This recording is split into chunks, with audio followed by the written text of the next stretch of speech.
সংসার জীবনে হাজার বাধা আসবে, তাই বলে কি সংসার ছেড়ে দেবো?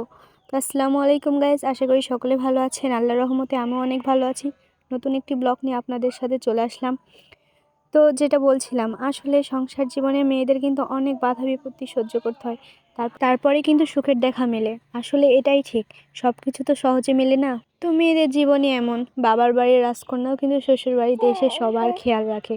বাবার বাড়িতে যে মেয়েটা এক গ্লাস পানি ঢেলে খায়নি, সে মেয়েটাও কিন্তু সকাল হলে কে কী খাবে না খাবে সব কিছু খেয়াল রেখে সবার পছন্দ মতো খাবার তৈরি করে সবাইকে সার্ভ করে দেয়। আসলে এটাই মেয়েদের জীবন, ধৈর্য সহ্য করে থাকা। আমরা অনেকেই কিন্তু প্রথমে অধৈর্য হয়ে সংসার ভেঙে ফেলি, কিন্তু এটা কিন্তু ঠিক না। আসলে সব কিছু সহ্যর পরেই কিন্তু সুখের দেখা মেলে। তো আমাদের বিয়েটাও 3 বছর আগে রিলেশন করে বিয়ে হয়েছিল, বাট আমাদের দুই পরিবারই কিন্তু মেনে নিয়েছিল না। অনেক বাধা বিপত্তির পর আমাদের দুই ফ্যামিলি মেনে নেয়। এখন আমার বিয়ের 3 বছর হতে চললে আল্লাহর রহমতে আমার মতে তো সবসময় কিন্তু সংসারের বউ হলে চলে না, সংসারের মেয়েও হয়ে থাকতে হয়। তারপর কাছে সকলের ভালোবাসা মিলে। তো আপনি আপনার শাশুড়ি আম্মার সাথে খারাপ ব্যবহার করবেন আর আপনি সবসময় ভালো ব্যবহার পাবেন, এটা কোনো কথা না। নিজে যেমন ব্যবহার দিবেন তেমন ব্যবহার আশা করবেন।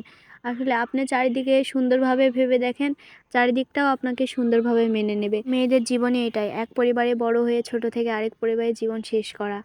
তো আপনাদের ভাই আজকে আমার বলছে যে গরুর কালাভুনা খাবে। তো বাসায় তো আমার গরুর কালাভুনা মশলা ছিল না, তো আমি ভাবলাম যে যেগুলো আছে ওগুলো দিয়ে ট্রাই করি, দেখি কেমন হয়।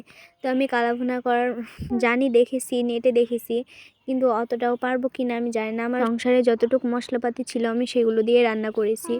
তো আপনাদের কাছে যদি আমার রান্নাটা ভালো লেগে থাকে অবশ্যই কমেন্টে বলবেন, আর আমার রান্নার মধ্যে যদি কোনো ভুল হয়ে থাকে তাহলেও আমাকে মাফ করবেন। তো আমি প্রথমে মশলা কষাই নিয়েছিলাম, অনেকগুলো পেঁয়াজ দিয়েছিলাম, আমি গোটা রসুন দিয়েছিলাম। আসলে আমাকে মাংসের মধ্যে রসুন দিলে খুবই স্বাদ লাগে, মাংসের মধ্যে না, তাছাড়াও আমি বিরিয়ানি বিভিন্ন তরকারিতে আমি রসুন বেশি খেয়ে থাকি। আসলে রসুন আমার খুবই পছন্দের খাবার। আর এখানে আমি আলু দিয়েছি, বড় বড় করে আলু দিয়েছি। আমরা গ্রামের মানুষ ভাই, আমাদের আলু না ছাড়া চলে না। তো আলুটা সব তরকারিতে থাকাই লাগে। তো আমি আলু বড় বড় করে কেটে দিয়েছিলাম যাতে দেখতে মাংসের মতনই লাগে। তো মশলা আমি অনেকক্ষণ ধরে ভুনাচ্ছি। তো এরপর আমি মাংসগুলো দিয়ে দেব। মাংস বেশি ছিল না, তো আলু দিয়েছিলাম আমি তার জন্য।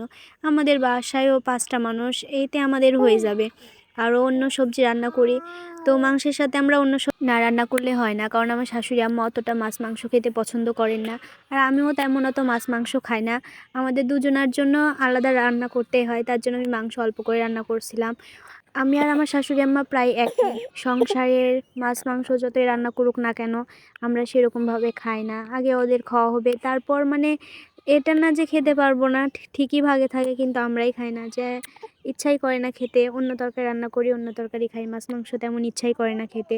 তো আলুগুলো আমি তুলে নিয়েছিলাম, নাহলে আলুগুলো বেশি সিদ্ধ হয়ে ঘ্যাঁতা হয়ে যেত, তাই আমি আলু তুলে নিয়েছিলাম, দিয়ে পরে আবার দিলাম। তো আশা করি আপনার সকলের রান্নাটা ভালো লাগলো। তো প্রায় আমার রান্না শেষ হয়ে গেছে। এভাবে আমি কালাভুনা বাসায় রান্না করলাম। তো এরপর আমার ভাত চড়ানোর পালা। আমার সোনামণিটাও ঘুমাইছিল, তার জন্য এর ফাঁকে আমি কাজগুলো সেরে নিছি, কারণ ও উঠলে আমাকে কোনো কাজই করতে দেয় না। তো ও যখন ঘুমায় থাকে তখনই আমাকে সব কিছু করে নিতে হয়। যাদের বাচ্চা আছে তারাই শুধু জানে যে একটি বাচ্চা নিয়ে সংসারের কাজ করা কত ঝামেলার। তো এইভাবে আমাকে সব কাজ সম্পূর্ণ করতে হয়।